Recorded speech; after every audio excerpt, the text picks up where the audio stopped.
안녕하세요. 오늘은 100일 동안 10kg 감량을 하면서 지키려 노력했던 몇 가지를 이야기해보세요. 오늘은 100일 동안 10kg 감량을 하면서 지키려 노력했던 몇 가지를 이야기해보려고 합니다.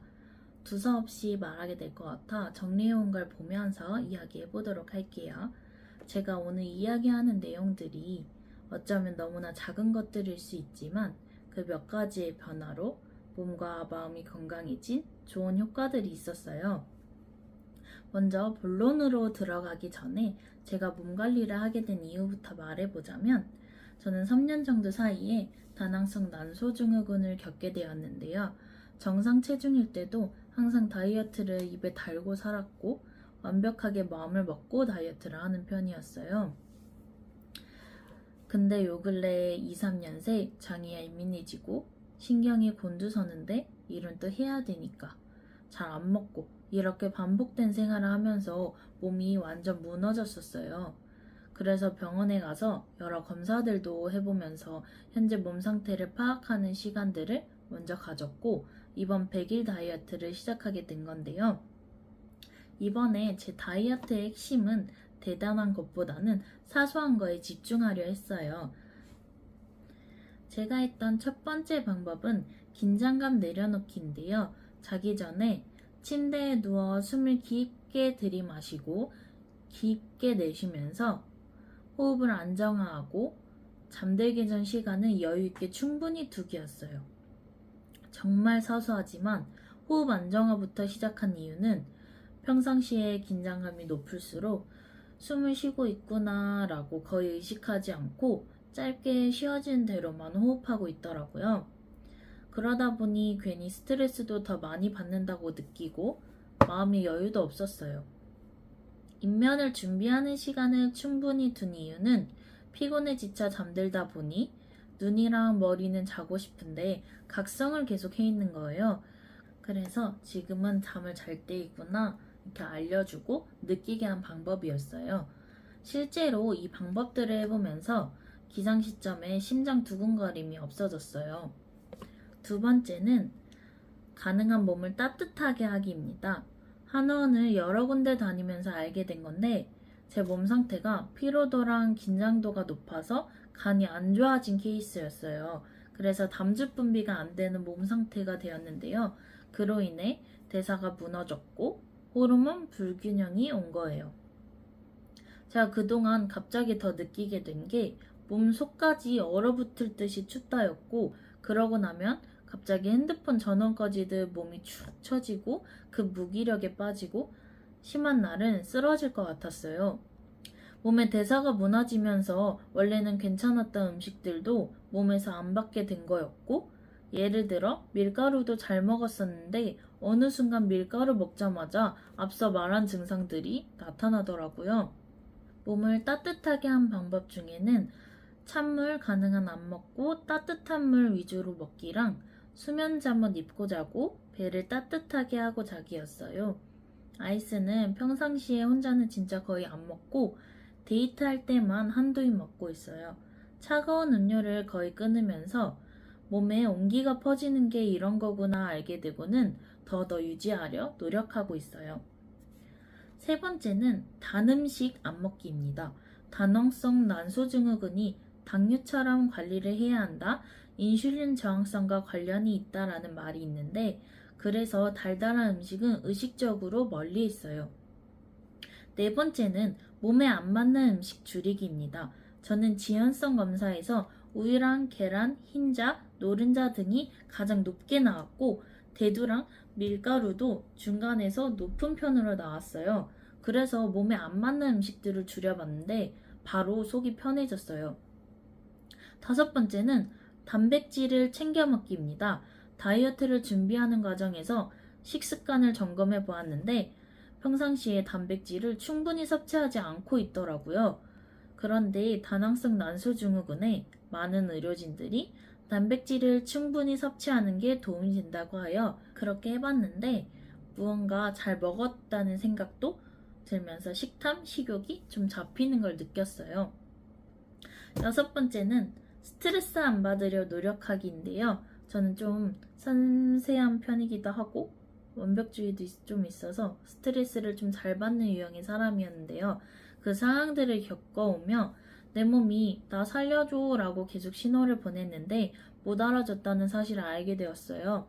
그래서 이제는 내 몸이 제일 소중하다라는 생각으로 흘려보낼 수 있는 것들은 흘려보내주기도 하고 주변 사람들에게 기댈 수 있는 부분들은 의지하고 부탁도 하며 내 몸이 숨 쉴 수 있는 환경을 만들어 주려 했어요. 저처럼 본인이 다 해내려고 하는 타입일수록 누군가에게 부탁하거나 자신의 일을 나눠 가지는 게 굉장히 어려운데요. 또 같이 살아가는 삶이니까 내가 도움이 필요해진 상황이라면 인지하고 조금씩 내려놓으려 했어요. 그러고 나니 확실히 마음의 여유가 생겨서 몸이 나 힘들어 하면 아 힘들구나 하고 쉬어줄 수 있었고 잘 쉬고 나니 스트레스도 많이 완화되고 컨디션이 많이 올라온다고 느꼈어요. 7번째는 스트레칭 자주 하기인데요. 아직 운동을 막 열심히 할 체력이 안 따라주기 때문에 몸의 순환을 도와주고 뭉친 근육을 이완시켜주는 스트레칭을 자주 했어요. 유튜브로 15분 스트레칭 이런 거 여러 가지 골라서 다양하게 해보고 폼롤러 등을 이용해서 근육을 풀어주고 림프를 자극해줬는데 몸이 따뜻해지고 가벼워지더라고요. 8번째는 먹고자 마음 먹었을 때는 죄책감 가지지 말고 먹기였어요. 스트레스 안 받기랑 비슷한데 갑자기 살이 많이 찌고 하면서 다이어트 해야 돼. 강박은 생기지. 다낭성 때문이건 잘못된 습관들 때문이건 살은 잘 안 빠지지. 스스로한테 화도 나고 죄책감도 들고 그래서 먹을 때도 스트레스를 엄청 받았었어요.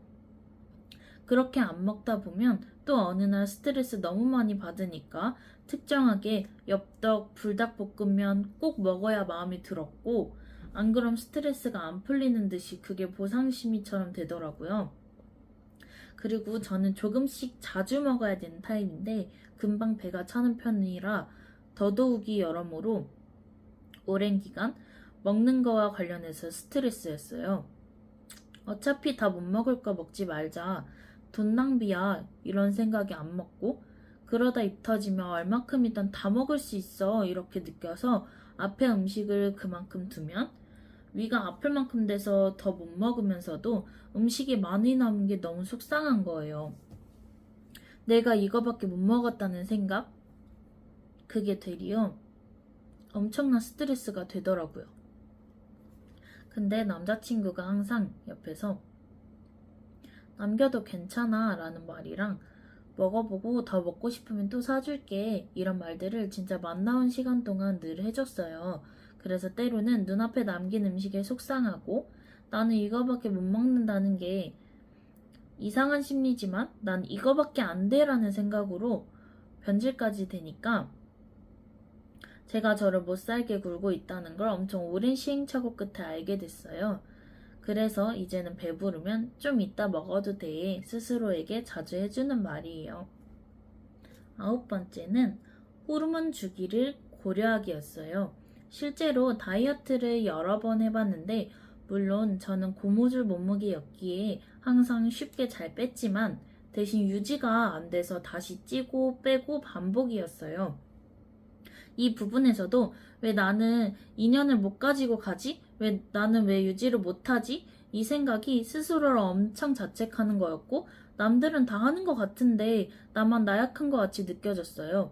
그런데 제가 이번 다이어트를 하면서 공부해보니 여자라면 생리를 하면서 배란전, 배란기, 황체기, 생리기간을 겪게 되는데 사실 우리 몸의 고유한 시간은 한 달에 한 주 정도밖에 없더라고요. 그러니 호르몬을 타는 건 정상이고 식욕의 변화, 컨디션의 변화 등이 너무나 정상이었는데 왜 나는 꾸준히 못해? 왜 어제는 괜찮았는데 오늘은 안 괜찮냐며 자꾸 저한테 질책만 하고 있던 저였어요. 그래서 이번에는 진짜 조급해하지 말고 요요오지 않을 꾸준한 습관을 만들어 보자. 이 마음을 유지하는 걸 목표로 두고 몸이 보내는 신호를 받아들이려 애썼어요. 딱 그렇게 해보니 3, 4개월에 한 번씩 생리를 하다가 6개월 무혈경이 오며 생리 유도주사를 맞고 생리를 했던 저인데 앞에 쭉 이야기했던 내용들을 이어서 한 이유도 있겠지만 2달 만에 자연적으로 생리를 하더라고요. 몸의 소리와 신호를 거스를 수 없는 게 대단한 인체의 신비구나 알게 되었어요. 실제로 그 사이클들을 인지해 봤더니 다낭성이 있어서 여느 정상 생리를 하는 사람들보다 더 호르몬 변동의 폭이 큰데요. 그래도 한동안 무월경일 때는 애매하게 느껴지던 것들이 분명하게 느껴졌는데 이번 정상 생리를 하면서 일주일 컨디션과 감정선이 다르고 식욕의 정도와 땡기는 음식이 다르기도 하고 불면증과 가슴 붓기 등 보편적으로 이야기하는 호르몬의 사이클들에 해당하는 시기들의 연속이었어요. 10번째는 하늘 아래 같은 지문을 가진 사람이 없듯이 외모도 체형도 서로가 지닌 조건이 다른 거고 그러니 조급해할 필요도 비교할 필요도 없이 각자 맞는 속도와 방식에 따르는 것이 맞다는 것이에요. 저는 지금 100일 다이어트를 하고 휴식기를 가지고 있는데요. 과거의 저라면 지금 계속 저를 몰아붙이고 있을 텐데 원래 초반이 제일 의지가 강하기도 하고 아무래도 식단이나 생활 방식, 운동 등을 건강한 거로 바꾸는 처음 구간이 제일 잘 빠지더라고요. 그래서 초반 이후 이때가 저는 항상 욕심을 내는 구간이었고 더 빼고 싶다는 생각에 조급해지면서 스트레스 받고 그게 이어지면 다시 다이어트가 뜻대로 안 되고 다이어트를 이어가기 제일 힘든 구간이었어요. 다이어트를 하면 2년은 유지해야 내 몸이 익숙해진다고 하지만 저는 최대 1년 유지까지는 됐는데 2년은 체력적으로 정신적으로 지쳐하고 좀 마음이 느슨해지면서 어느 날 포기하고 다시 여유가 찾아오더라고요. 그래서 이번에는 100일 정도 다이어트를 하고 휴식기를 가지게 된 이유예요. 다음 다이어트를 준비할 몸의 에너지와 마음의 준비를 조금 하고 가면 롱런하게 이어갈 수 있을 것 같더라고요. 마지막으로 이렇게 모아보다 보니 생각보다 진짜 사소하게 지킨 것들이 있구나. 그래서 빠진 거고 컨디션도 회복이 되는구나. 다이어트를 여러 번 해본 이래 처음 느껴봤어요. 저도 이렇게 영상을 준비하면서 제 삶을 돌아보는 계기가 되기도 하고 변화를 체감하게 되니 좋기도 하더라고요. 새로운 다이어트를 슬슬 마음먹고 다시 시작해 보려고 해요. 다이어트 하시는 분들 조급해 하지 말고 같이 천천히 건강해지자를 목표로 힘내보면 좋겠습니다. 안녕!